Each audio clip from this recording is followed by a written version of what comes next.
L'Olympique Lyonnais revient de loin, de très loin même, et longtemps, les 12 000 spectateurs présents au stade de Gerland ont cru qu'Angers, en short blanc, à droite sur votre écran, allait éliminer les joueurs d'Aimé Mignot. En effet, si l'on pensait au départ que l'avance d'un but prise par Angers au match aller ne serait pas suffisante pour les visiteurs, on dut rapidement déchanter. Vous avez vu Chauveau en difficulté. D'ailleurs, pendant les 20 premières minutes, les attaquants angevins eurent 3 fois le but au bout du pied. Mais finalement, à la mi-temps, le score était toujours nul, 0-0.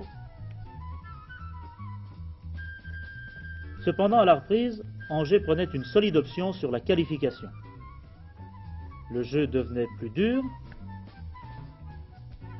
et les visiteurs allaient obtenir un coup franc. Le voici, 51e minute. Sur le coup de pied, Dubaël seul n'avait aucune peine à tromper Chauveau.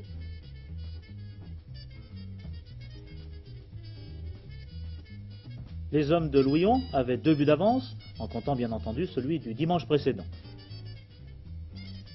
Hector Maison remplaçait Glisinski, et miraculeusement, à 9 minutes de la fin, André Guy, qui avait bien suivi une balle, allait profiter d'une maladresse adverse, et il marquait.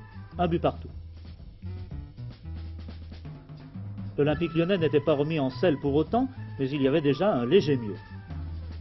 Les Lyonnais se lançaient à corps perdu à l'assaut du but de Galina, et à la 85e minute, réussissaient à prendre l'avantage d'une façon inespérée.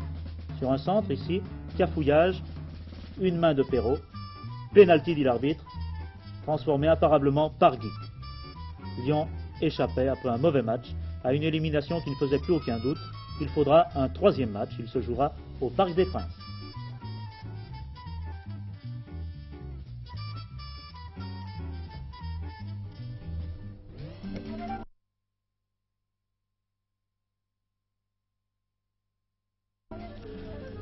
Rugby, le Loup, à gauche sur votre écran, en maillot foncé, faisait hier après-midi ses adieux à la première division en recevant Bayonne. Les visiteurs étaient venus avec 7 remplaçants et leurs internationaux, Duprat en particulier, ne jouaient pas. Il faut dire que Bayonne était déjà qualifié pour les 16e de finale du championnat. Les Lyonnais, à défaut de mouvements de haute technique, ont montré beaucoup de bonne volonté et ils ont finalement été récompensés de leurs efforts puisqu'ils ont obtenu le match nul 6-6.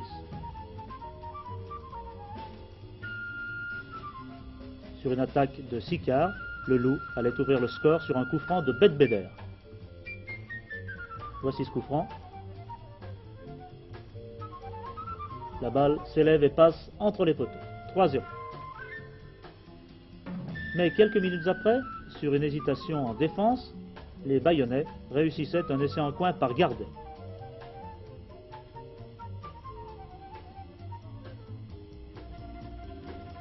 Cet essai n'était pas transformé.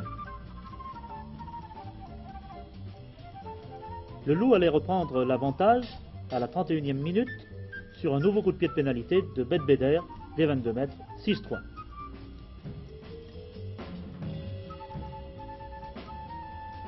Mais le festival de coups de pied n'était pas fini. Et c'était au tour de Bayonne, à la 34e minute, d'égaliser sur un coup de pied de Gressier. 6-6, score à la mi-temps. Et score final aussi d'ailleurs, car en deuxième mi-temps, rien n'était marqué.